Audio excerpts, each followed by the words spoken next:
स्वामी समर्थ जय जय स्वामी समर्थ। श्री स्वामी समर्थ जय जय स्वामी समर्थ। श्री स्वामी समर्थ जय जय स्वामी समर्थ। श्री स्वामी समर्थ जय जय स्वामी समर्थ।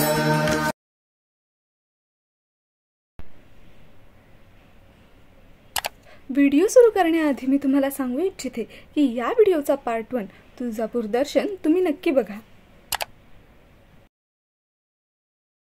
तुळजापुराहून आपण आलोत थेट अक्कलकोटमध्ये स्वामींच्या दर्शनासाठी।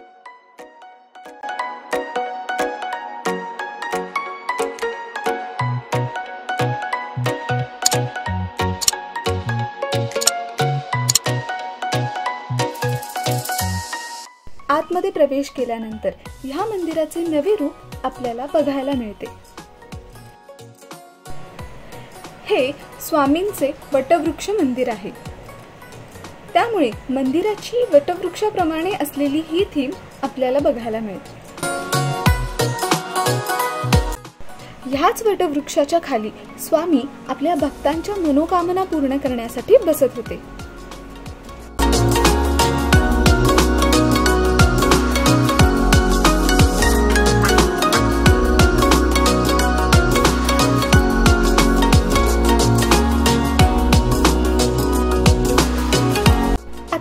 या मंदिराचा कायापालट केला गेला आहे। पूर्वीपेक्षा जास्त सुंदर आणि स्वच्छ असे हे मंदिर बनवले आहे।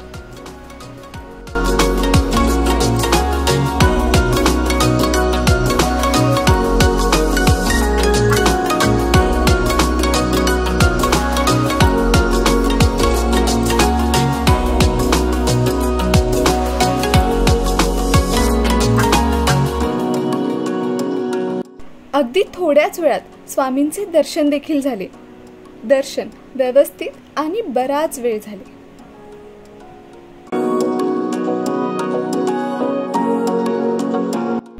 इथे स्वामींचा शयन कक्ष आहे।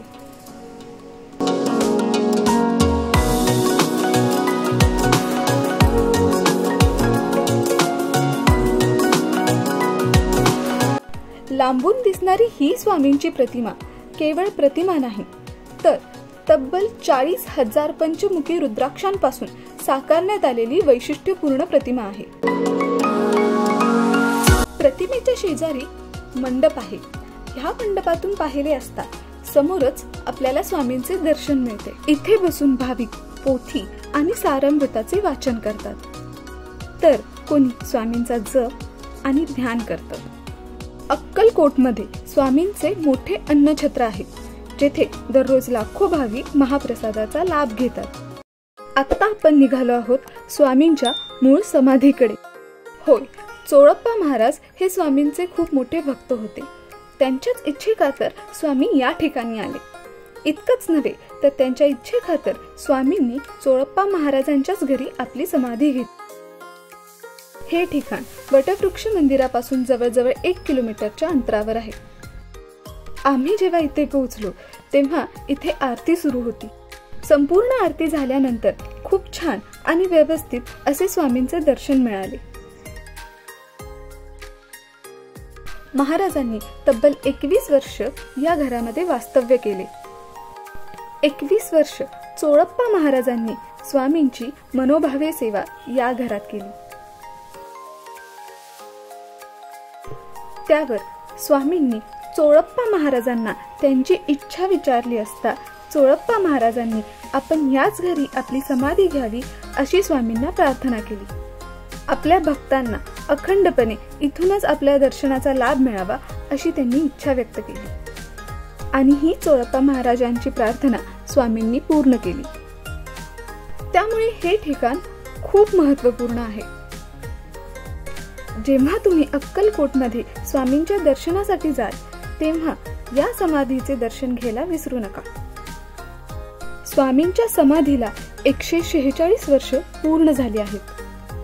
समाधीचा जे सेवा आहे ते अखंड प्रमाणे त्यांच्या प्रियतेनं करून घेण्यासाठी तुम्ही माझी समाधी तुमची समाधी ह्या घरात घ्या आणि तुम्ही वचन दिल्याप्रमाणे 1872 साली हे जे चोळप्पा महाराजांचं घर होतं हे घर महाराजांनी पाडून घेतलं. म्हणजे दगडी बांधकाम तुम्हाला दिसते ना, इथून आजपर्यंत सगळं दगडी बांधकाम हे स्वतः स्वामींनी त्यांच्या नजरेपुढे बसून बांधून घेतलेलं आहे. पुढं 30 एप्रिल 1878ला मंगळवारी महाराजांनी या ठिकाणी समाधी घेतली. समाधी घेण्यापूर्वी स्वामींनी काही मूर्ती स्थापना केल्या. तिथं जर तुम्ही वर आलात ना, वरच्या बाजूला बघू शकता खंडोबा, त्यांचे 2 बायका माळसाई बागाई. स्वतः स्वामींनी त्यांना समाधी केल्या अगोदर स्थान घेऊन ते स्वतः खाली विराजमान झाले. स्वामींच्या समाधीला देवाच्या 6 मेला 146 वर्ष पूर्ण झाले. हे स्वामींचं मूळ स्थान. या समाधीनंतर स्वामींचे गावोगावी मठ मंदिरे अनेक बांधले. मठ मंदिरे आपण सर्वजण मिळून प्रासादिक बांधू शकतो. समाधी आहे स्वामींची एकच राहणार, म्हणून या स्थानाला महत्व जास्त आहे. ह्या मंदिरामध्ये स्वामींच्या आयुष्यावर आधारित महत्त्वपूर्ण क्षणांच्या काही प्रतिमा लावण्यात आल्या आहेत.